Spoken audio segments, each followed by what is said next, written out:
নমস্কার, রিতার লাইফস্টাইলের আরও একটি নতুন ব্লগে আপনাদের সবাইকে সাথে নিয়ে আজকের নতুন একটি দিন শুরু করলাম। আজ সোমবার, এখন সকাল 7টা বাজে।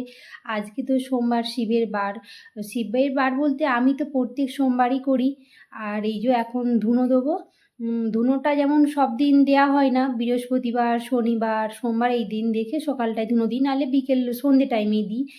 আর আজকে না অনেক ফুল তুলেছি। সকালে সব বাসি কাজ করে বাগানে গিয়ে দেখলাম প্রচুর ফুল ফুটেছে, অপরাজিতা ফুল। আর শিব ঠাকুরের তো নীল অপরাজিতা ভীষণ পছন্দের, তাই অনেকগুলো ফুল তুলেছি। আজকে শিব ঠাকুরকে মালা পরাবো সেই জন্য। আর এখানে গোটা ঘরে ধুনোটো দিয়ে তারপরে পুজো করতে এসে গেছি। আর এখানে এই যে ছোট্ট একটি মালা বানিয়েছি, বানিয়ে যে শিব ঠাকুরের আজকে সোমবার, ওই জন্য পছন্দের সব ফুল নিয়ে এসেছি। আর এখানে কলকে ফুল, শিব ঠাকুরের জবা ফুল রয়েছে, সাদা ফুলও পছন্দ করে, ওই জন্য সাদা ফুল দিলাম। একটা বেলপাতা দিয়েছি, বেলপাতাটা আমাদের গাছেই, ছোট্ট গাছ, ওই জন্য একটাই তুলেছি। সমস্ত গোপালকেও সেখানে ফুল দেওয়া হয়ে গেছে। তারপরে শিব ঠাকুরেরও পুজো হয়ে গেছে। পুজোটা করে নিয়ে তারপরে আমার সারাদিনের দিন শুরু হয়।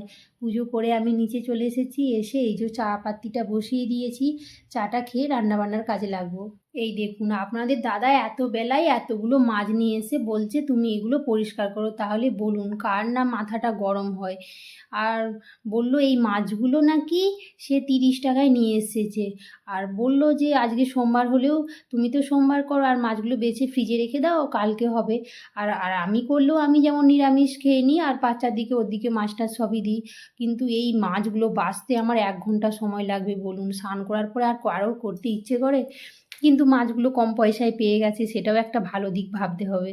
আর মাছকে তো বেশিক্ষণ রাখাও যাবে না। এগুলো পুঁটি মাছ, এগুলো সেই মাঠের মাছ, কিন্তু এই মাছগুলো খেতে ভীষণ সুন্দর হয়, এগুলো টক খেতে। আর এই যে মোরলা মাছগুলো দেখছেন, এগুলো নাকি 10 টাকায় নিয়েছে। আর এতগুলো পুঁটি মাছ, এগুলো 600 গ্রাম পুঁটি মাছ হয়েছে, এগুলো নাকি বললো 30 টাকা মোট নিয়েছে আর কি, সবে মিলে। আমি চলো ভালোই হয়েছে। মাছগুলো বাছতে তো আমার অনেকটাই সময় লেগে গেছিলো, প্রায় 1 ঘন্টার মতো। ভালো করে পরিষ্কার করে ওগুলো ফ্রিজে রেখে দিয়েছি। আর এখন রান্নাঘরে চলে এসেছি, কারণ অরিত্রীও তো স্কুলে যাবে না, ওকে তো খাইয়ে পাঠাতে হবে। আর আমি সেই দিকে নিরামিষ ডাল ভাত বসিয়ে দিয়েছি গ্যাসে, আর উনুনে আমি মাছটা করব। মাছ বলতে আগে নিয়ে এসেছিলো চিংড়ি মাছ, সেই কুঁচো চিংড়ি দিয়ে আর হচ্ছে ভেন্ডির তরকারি, একটাই সবজি করব, আর ডাল হবে। ডাল আলু ভাতে দিয়ে আমি খেয়ে নেবো। আর এদিকে ভেন্ডি দিয়ে মাছ দিয়ে সবজি করব।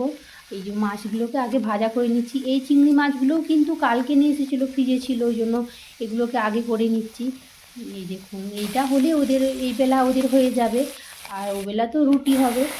এই যে প্রথমে আমি মাছগুলোকে তুলে নিয়েছি, আর ওই তেলের মধ্যে এই যে আলুগুলোকে দিয়ে দিলাম। এইগুলো হচ্ছে ওই তেলে নাড়া হয়ে যাবে। আর একসাথেই করব আজকে, আর দ্বিতীয়বার সম্বুরবো না। আর এই যে আলুটাকে একটু নুন দিয়ে নেড়ে নিলাম, তারপরে ওই আলুর মধ্যে আমি ভেন্ডিগুলোকে দিয়ে দেবো, দিয়ে একবারেই করে নেবো। কারণ আজকে অনেকটা দেরি হয়ে গেছে না, মেয়ে খেয়ে স্কুলে যাবো, বারবার বলছে মা অনেকটা বেলা হয়ে গেছে, তুমি তাড়াতাড়ি রান্না করো। এই যে ভেন্ডিগুলো দিয়ে দিলাম, আর ভেন্ডিগুলো না ভীষণ নরম, ও এক ধাপেই সেদ্ধ হয়ে যাবে, কিন্তু একটু নাড়তে হবে, কারণ ওর গায়ে গাটা যতক্ষণ না একটু ভালো করে ছ্যাঁকা লাগছে না, মানে ততক্ষণ জল তো দেওয়া যাবে না। ওই যে আর ওর মধ্যেই আমি পেঁয়াজ দিয়ে দিলাম, একটা গোটা পেঁয়াজ, আবার একটু নুন হলুদ গুঁড়ো দিয়ে দিলাম, দিয়ে তারপরে একটু একটা গোটা টমেটো দিয়ে দিলাম, দিয়ে ভালো করে নাড়বো।